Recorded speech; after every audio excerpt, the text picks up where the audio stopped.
Baik, bismillahirrahmanirrahim. Assalamualaikum warahmatullahi wabarakatuh. Waalaikumsalam warahmatullahi wabarakatuh. Alhamdulillah, walhamdulillah, alhamdulillah, wassalatu wassalamu ala rasulillah, la hawla wa la quwata illa billah, amma ba'd. Yang saya hormati Bapak Kepala Sekolah, Bapak Khairul Anam Ahmad Hashimi, dan Bapak Ibu Wakil Kepala Sekolah, dan teman-teman guru semuanya yang saya hormati. Sebelumnya saya mengucapkan terima kasih banyak telah meluangkan waktunya untuk pertemuan hari ini, dan alhamdulillah untuk hari ini memang sesuai dengan jadwalnya kita di komunitas belajar kita. Dan pada kesempatan ini saya akan melanjutkan tentang sosialisasi, yang mana di pertemuan sebelumnya saya telah menjelaskan tentang merancang pembelajaran yang berbasis project. Jadi untuk saat ini saya akan melanjutkan untuk rencana tindak lanjut, yang mana program yang saya pilih yaitu ISCAP atau Perlombaan Bola Basket untuk jenjang SMP.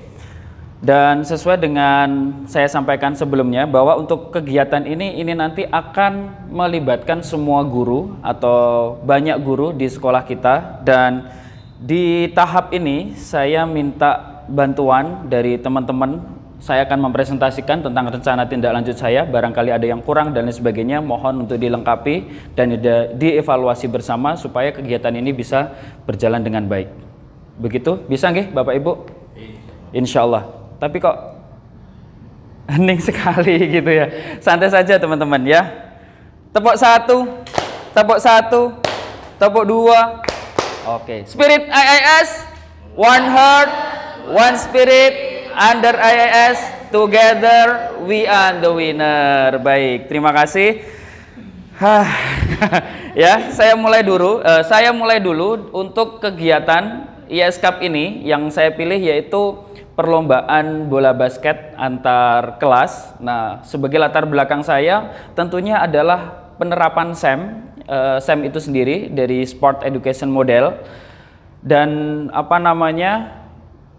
melalui perlombaan ini, jadi siswa itu bisa menerapkan apa yang mereka dapat atau teori-teori yang mereka dapat, dan juga sebagai sarana untuk penilaian secara otentik begitu. Selain itu, melalui kegiatan ini, selain belajar untuk sportivitas, jadi para siswa itu juga bisa berlatih untuk cara bertanggung jawab, kemudian kerjasama sesuai dengan peran yang dia miliki.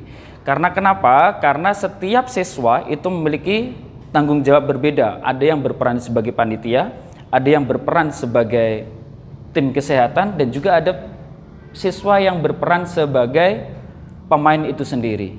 Nah, ini mengenai latar belakang saya, dan yang tidak kalah penting yaitu adalah tujuan.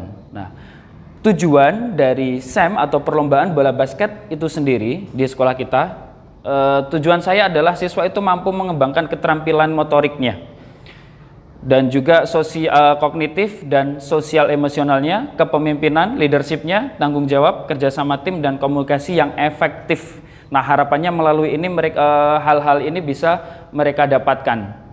Kemudian siswa mendapatkan sikap saling menghargai dan sportif, meningkatkan aktivitas fisik, kesehatan, dan kebugaran siswa. Nah, ini 3 saja untuk tujuan, tapi menurut saya ini sudah mencakup banyak hal ya, mulai dari motorik, kognitif, yang tidak kalah penting adalah sosial emosionalnya. Begitu. Terus kemudian ada beberapa hal ya mengenai capaian, langkah-langkah, dan juga hasil yang diharapkan. Nah, capaiannya adalah saya menginginkan atau kita berharap pembentukan karakter melalui perlombaan ini. Kemudian kemampuan sosialnya, sosial emosional, dan juga berlatih terbiasa dengan kolaborasi, peningkatan keterampilan fisik, dan pelaksanaan lomba dengan baik, sehingga harapannya setelah mereka mengikuti model SEM ini, mereka memiliki pengalaman sehingga kedepannya barangkali di masyarakat dan sebagainya mereka bisa menerapkan pengalaman yang mereka dapat. Nah, langkah-langkahnya ini saya mulai dari perencanaan program, kemudian pembentukan kepanitiaan, menyusun proposal, dan juga pengajuan, sosialisasi ke masing-masing kelas, terus selanjutnya persiapan lapangan dan juga perlengkapannya, kemudian pelaksanaan program, dan yang terakhir yang tidak kalah penting adalah evaluasi dan refleksi serta penilaian. Ya, kenapa kita harus selalu mencantumkan evaluasi dan refleksi? Supaya dari setiap kegiatan atau program yang kita lakukan itu akan selalu ada perbaikan-perbaikan berdasarkan evaluasi bersama-sama. Evaluasi ini kita lakukan dengan siapa? Nah, evaluasi yang baik itu adalah evaluasi yang dilakukan secara bersama-sama, melibatkan siapa saja. Ya, satu, kita sendiri juga harus melakukan refleksi, kemudian melibatkan siswa melalui bertanya dengan siswa, dan yang terakhir melibatkan rekan sejawat atau teman guru. Ya, kemudian hasil yang diharapkan siswa dapat belajar merencanakan, mengatur dan melaksanakan kegiatan secara efektif. Kemudian siswa berlatih untuk mengambil keputusan, ya, karena dalam hal ini mereka bertanggung jawab atas keputusannya. Barangkali akan ada timbul kesalahan dalam pengambilan putusan, suatu saat itu akan menimbulkan masalah. Harapannya adalah siswa itu juga dapat menyelesaikan masalah yang dia hadapi pada saat itu. Nah, sehingga murid itu juga terbiasa untuk menjadi problem solver, begitu. Terus siswa dapat menjunjung tinggi nilai-nilai kejujuran, sportivitas dan kekompakan. Dan indikatornya mungkin sangat banyak, tapi tidak saya bacakan semua, mungkin teman-teman bisa membaca sendiri. Kemudian struktur program mitra dalam komunitas belajar. Nah, struktur program, nah di sini meliputi kegiatan ini masuk dalam program apa. Nah, kalau jenis programnya di sini masuknya dalam kokuler, ya, bukan intrakurikuler ataupun ekstrakurikuler. Nah, kokuler, ya, kemudian skala programnya yang mengikuti itu melibatkan semua siswa mulai dari kelas 7, 8 dan juga kelas 9. Dan usia rata-rata siswa itu antara 13 sampai 15. Betul nggih usia SMP? Oke. Kemudian pengaturan program sesuai yang saya sampaikan itu saya bagi menjadi minggu pertama, minggu kedua, dan seterusnya. Minggu pertama saya mulai dengan program perencanaan program, penyusunan kepanitiaan dan persiapan-persiapan, terus kemudian pengajuan proposal, dan yang terakhir itu evaluasi dan refleksi. Kemudian mitra. Nah, ini yang tidak kalah penting, teman-teman.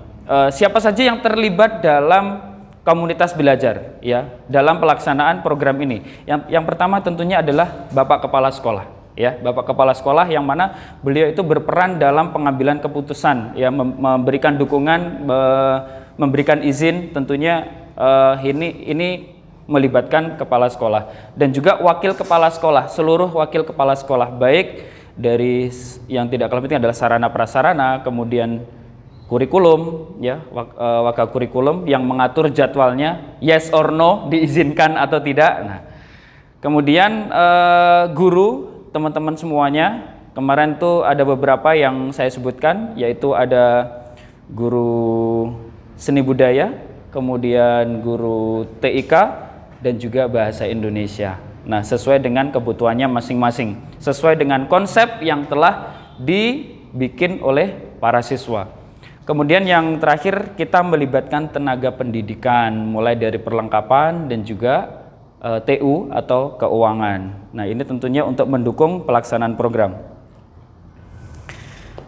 Kapasitas yang dimiliki sekolah. Nah, ini adalah teman-teman sudah tahu semua, ya, asset based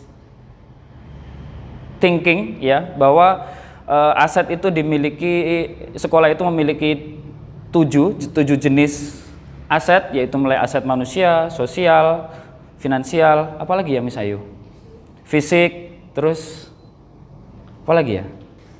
Manusia, fisik, politik, agama, dan seni budaya. Nah, kita kapasitas yang dimiliki sekolah atau yang kita butuhkan saat ini adalah aset manusia.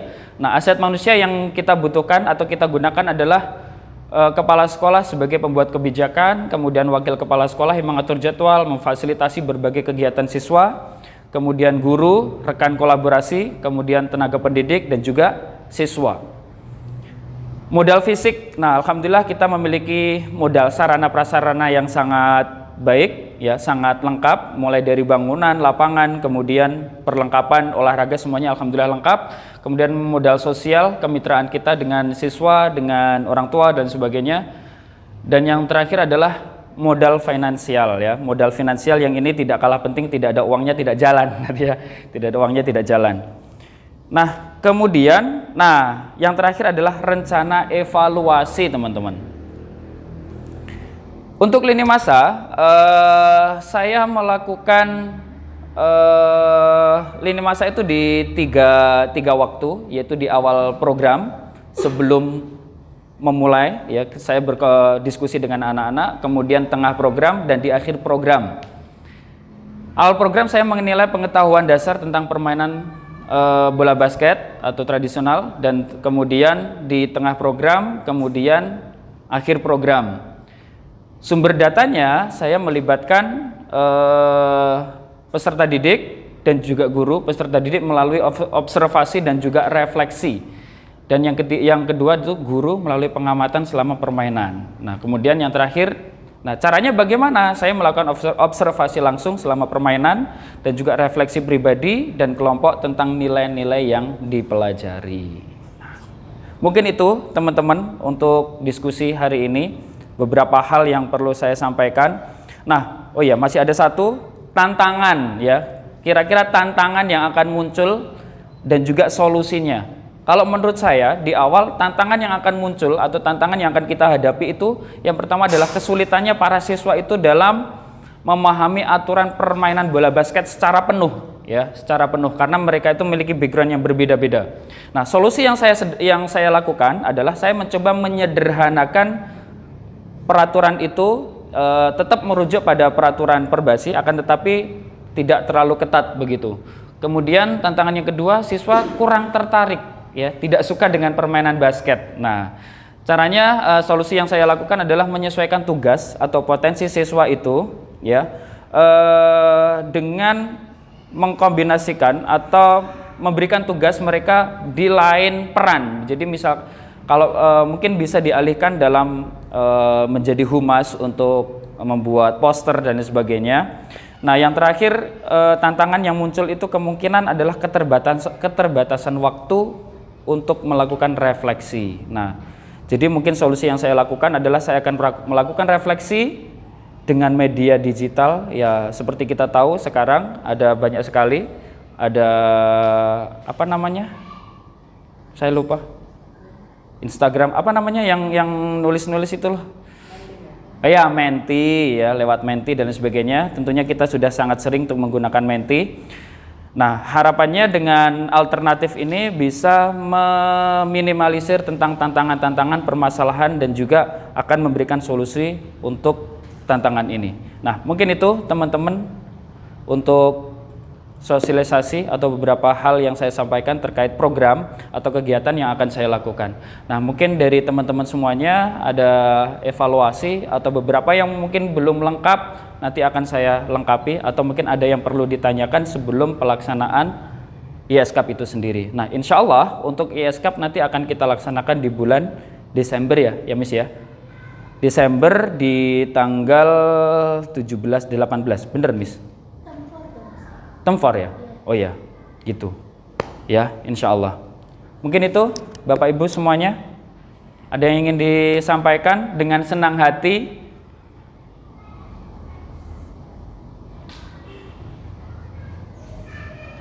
Mungkin ada? Monggo. Konding sekali. Tentunya teman-teman support ya. Support ya, dengan ini nanti jangan-jangan gerundel di belakang ini Bapak ini ada kayak gini gitu. Enggak ya? Nah, pertanyaannya apabila saya membutuhkan pertolongan teman-teman, apakah teman-teman akan siap untuk terlibat sepenuhnya? Siap semuanya? Oke.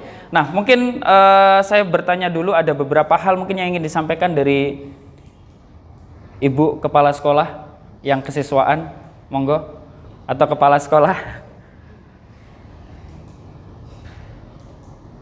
Monggo Ibu. Mungkin untuk ke depan terkait ISKAP itu ada pembagian tugas yang jelas dari panitia, ya, bagian yang menghandle pertanyaan siapa, dan yang sebagai nanti mungkin wasit atau petugas skor itu juga dibagi sesuai dengan kemampuan anak-anak, sehingga anak-anak itu tidak hanya melatih kemampuan mereka dalam hal kompetisi, tapi juga dalam hal berorganisasi dan bekerja sama dengan mereka. Baik, ya. Terima kasih banyak Ibu. Sebenarnya untuk SEM itu sendiri, ya, untuk SEM itu sendiri sebenarnya tidak hanya pelaksanaan program, tapi dalam SEM itu adalah bagaimana kita bisa melibatkan siswa itu sendiri secara sepenuhnya dengan berbagi peran, ya. Ada yang berbagi peran atau yang bertugas sebagai panitia, ada juga yang bertugas sebagai pemain, ada juga yang bertugas sebagai divisi lain, misalkan pendukung, misalkan sebagai tim kesehatan atau humas dan lain sebagainya. Jadi insya Allah dengan saran wakil kepala sekolah, insya Allah nanti akan kita perbaiki. Dan bagaimana caranya kita bisa menentukan pembentukan panitia ini secara sesuai dengan potensinya, yaitu saya melalui menilai pengetahuan mereka atau pengalaman mereka tentang pengalaman dalam permainan bola basket ataupun dalam kompetisi-kompetisi. Karena beberapa dari murid kita tentunya ada yang berpengalaman karena mereka tergabung dalam satu tim bola basket sekolah. Nah, harapannya ini bisa menjadi modal bagi kita semua. Mungkin ada lagi? Ibu Ani? Suwartining sih, monggo. Mungkin tadi kan ada yang penilaian. Iya. Nanti mungkin ada formnya atau sudah disiapkan atau gambaran gitu. Ya. Terima kasih Bu. Untuk penilaian ini tadi di mana ya? Ya, untuk penilaian saya itu nanti akan menggunakan form, tentunya menggunakan form dan melalui observasi secara langsung, ya. Dan penilaian ini itu nanti melibatkan beberapa guru yang terlibat, terutama beberapa guru yang terlibat kemarin yang saya sebutkan, dan bisa juga melalui dengan refleksi, ya. Tetap semuanya nanti akan menggunakan formnya. Insya Allah sudah kita siapkan. Oke, terkait, mohon maaf Pak, dari Waka Sarpras, insya Allah nanti akan meminjam semua perlengkapan sekolah, begitu. Ya, terima kasih Pak. Ada lagi mungkin teman-teman? Sudah cukup? Kalau tidak ada, terima kasih banyak dan kita bisa melanjutkan diskusi ini untuk pertemuan selanjutnya terkait dengan kegiatan komunitas belajar kita. Alhamdulillah minggu lalu kita sudah belajar tentang SEM dan alhamdulillah hari ini saya sudah mencoba untuk mempresentasikan tentang program saya. Nah, karena menurut saya penerapan SEM itu atau Sport Education Model tidak hanya sekedar meningkatkan kemampuan motorik siswa, tapi juga membekali mereka dengan keterampilan hidup yang penting seperti kepemimpinan, kerjasama, dan juga sportivitas. Nah, harapannya kita sebagai guru dapat mampu membimbing anak-anak, memfasilitasi anak-anak, mendampingi anak-anak supaya mereka itu dapat berkembang dan tumbuh sesuai dengan potensinya. Sebelumnya saya mengucapkan terima kasih banyak kepada Bapak Ibu semua, mohon dukungannya, semoga kegiatan ini bisa berjalan dengan baik. Dan untuk itu mari kita akhiri pertemuan hari ini dengan bacaan hamdalah bersama-sama. Alhamdulillahirabbil alamin. Mungkin demikian yang dapat saya sampaikan, kurang lebihnya saya mohon maaf. Wabillahi taufiq wal hidayah. Wassalamualaikum warahmatullahi wabarakatuh. Baik, terima kasih Bapak Ibu.